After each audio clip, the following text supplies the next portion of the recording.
Hello world. So to start us off, I want to first explain why I am making a channel. I have been thinking about doing this for probably about a decade, but I just didn't, right?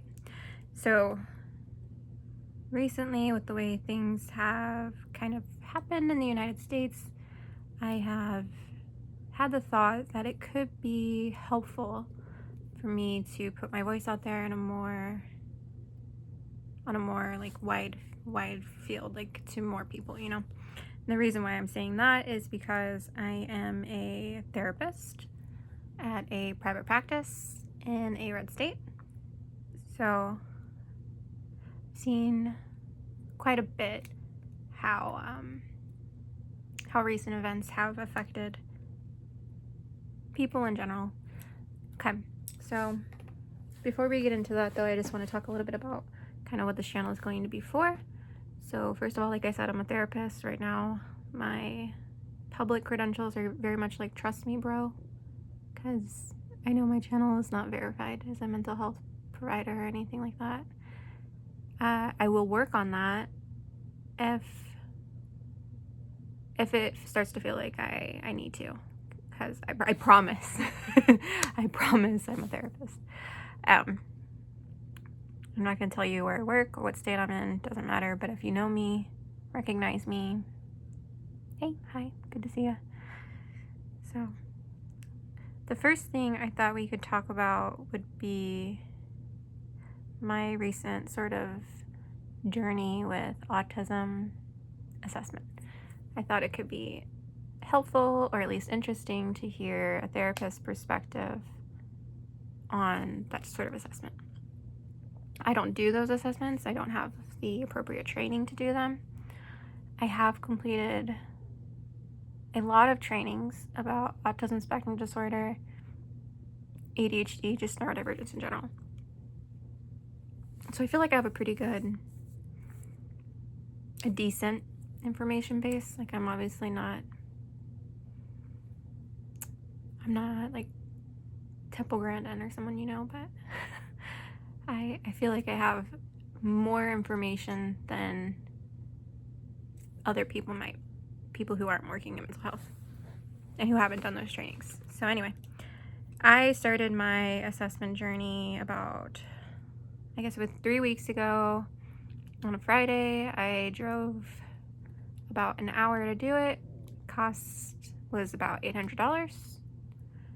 I actually think it was exactly $800, which I could afford it in the moment, but only because of the very privileged situation that I'm living in. So anyway, I went an hour away from where I live to do this assessment, and it was a very interesting experience. I have here the ASD 2, if I could hold it. This is not mine. I borrowed this from a friend before my assessment because I felt like I needed more information about what to expect. And now I want to share that information with you so that you are also, hopefully, that you can experience the same comfort I did by having a little bit more clarity on the situation. There's probably tons of people explaining the ADOS, but how many therapists explaining the ADOS who also think that they have autism spectrum disorder? I don't know. Maybe I didn't look, right? So anyway, let's go through kind of what is in this book, because this is the assessment that they use, the ASD 2, for most situations. There's another assessment, but the ASD is the one that they normally use. Okay, so this is specifically module 4, which is the adult version. I do not have access to the children's version, but like I said, I'm sure somebody else has broken these things down. I'm just going to go through the different observation tasks. There's 15 overall. Some of them are optional, so if you go in for an assessment, you might not complete all these things. I did not do all of these things. I'll tell you which ones as we go. So number 1, I didn't do this one. This was a construction task that's about how you move around blocks. So like they put blocks on a table, but you have to reach for them, and you might have to reach over the person to get them. So they're looking to see how you arrange the blocks and how you ask for extra blocks if you need them. So they're just judging that interaction. The next one I did have to do, so this is 2. It's telling a story from a book. So what happened here was she gave me 2 options to choose from.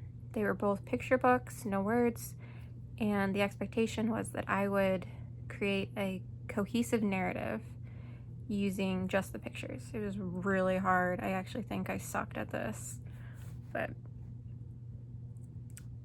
I think I'm autistic, so it would kind of make sense that I would suck at some of these tasks that they're assessing, right? Next one is description of a picture. I did not have to do this one. They're just assessing your language here and what perks your interest, like what piques your interest.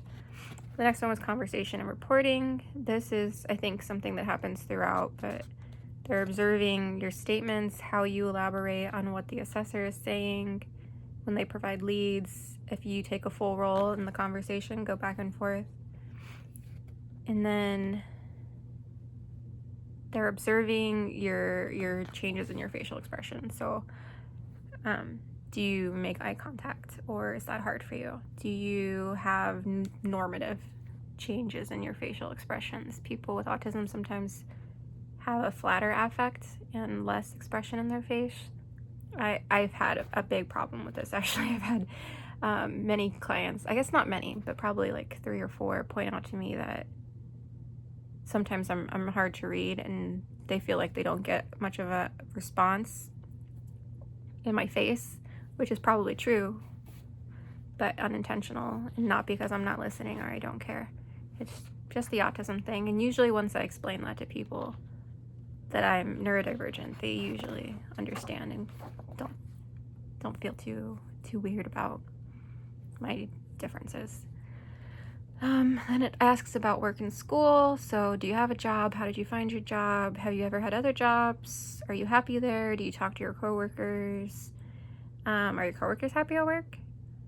And then if you don't have a job, what do you normally do during the day? Did you used to have jobs? Would you like to have jobs? And if you would, then what would you like those jobs to be? And it asks about school. So if you're in school, where? What courses are you taking? What grade are you in? How far did you go in school if you're not currently in it? And any plans to continue your education. There's plenty of people with autism who have very high degrees, like master's, doctoral. I forgot the word. Yeah, doctors, right?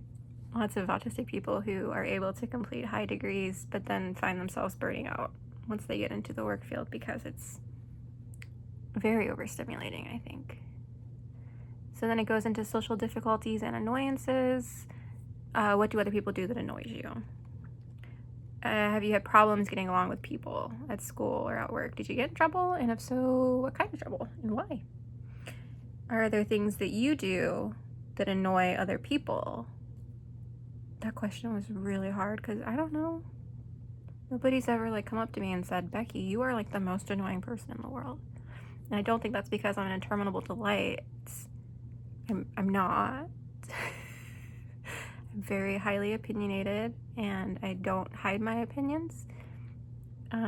Except for when I'm working, obviously.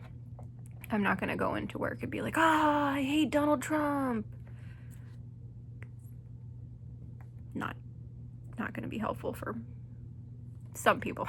For some clients, I think they would actually be very amused by that. Were you teased or bullied? And if so, why do you think you were teased and bullied? Did you ever try to change the things that people were bullying for? And did you know other people who were teased and bullied? I thought that was weird. I don't know what that one would be assessing for. Of course other people are bullied, right? So then it goes into daily living. How do you manage your money? Are you the one who takes care of it? Where does it come from? How do you pay your bills? Have you ever saved your money? Where do you live? Who do you live with? Would it be different if you lived on your own? If you live with your parents currently? Do you think you'd like it better? What would be hard about it? If you're living on your own, how did you find the place that you live in? Who is it with? yeah, just questions like that, just general information about your living arrangement is pretty fine. Then they go into friends, similar questions. They're talking about friends and like romantic relationships as well. So like, do you have friends? How many? What do you like to do together? How often do you see them? What does being a friend mean to you?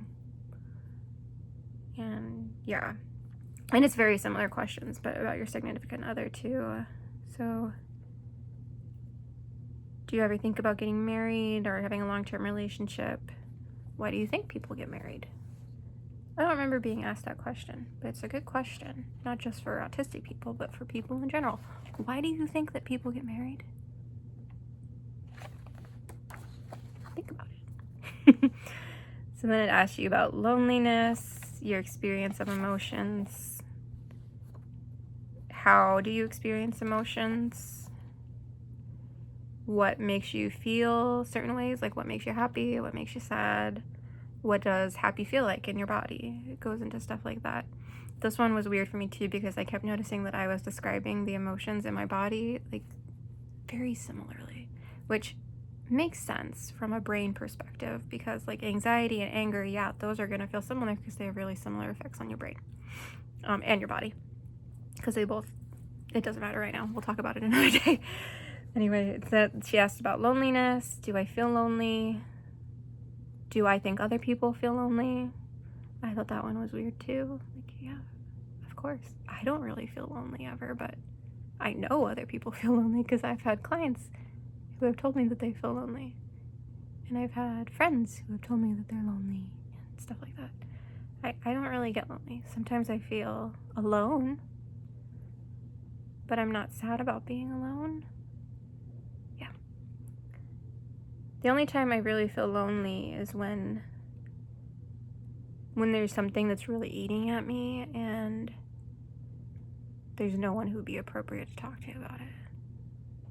Yeah. So then it goes in your plans and hopes. What do you want to do in the future? Do you have any dreams? And creating a story. Creating a story was really interesting too. She gave me a bag of random objects. There were all kinds of strange things in there. I told her a story about 2 sea anemones who had a beach vacation together. And I don't know why I chose that. Also, why did I choose the word anemone? It's such a hard word to say over and over. It took about a little bit less than 2 hours for me. I had completed some information prior, like I filled out the AQ, and then there was just a standard like questions thing that I filled out and sent to her ahead of time. So I think that cut off a little bit of the time. And then I will have a second appointment with the psychologist to go over my diagnosis, what the findings were, and for her to gather some extra information. So that was my experience with my first assessment for autism. It was very interesting. But I felt really good about it. I felt really hopeful because there's a validation, I think, in getting a diagnosis, especially for something like this, like for ADHD and autism in particular. I think there's a validation that comes with it, where when you start to suspect that you have autism or ASD or ADHD even, you kind of can recontextualize huge chunks of your life and see them a little bit more clearly and a little bit more kindly often. So when I started to suspect that I had autism, my opinion and view of myself completely changed for the better, because I felt like I knew myself in a way that I hadn't before, and I loved myself more than I ever had before. So yeah, sorry to get a little emotional, but it's pretty important. And I think that self-diagnosis is totally valid because, like I said earlier, my assessment cost $800 and they didn't take insurance, and that is not unusual. And a lot of places that are doing like the Medicaid assessments, they have wait lists that are so long. One of my clients is on a 2-year wait list to get an assessment. So self-diagnosis is valid, that's why. Resources are limited. If they weren't, then maybe more people will be able to get the diagnosis that they need. So yeah. Anyway, that's my first video. I hope that was helpful or comforting to at least one person. I'll probably see you again.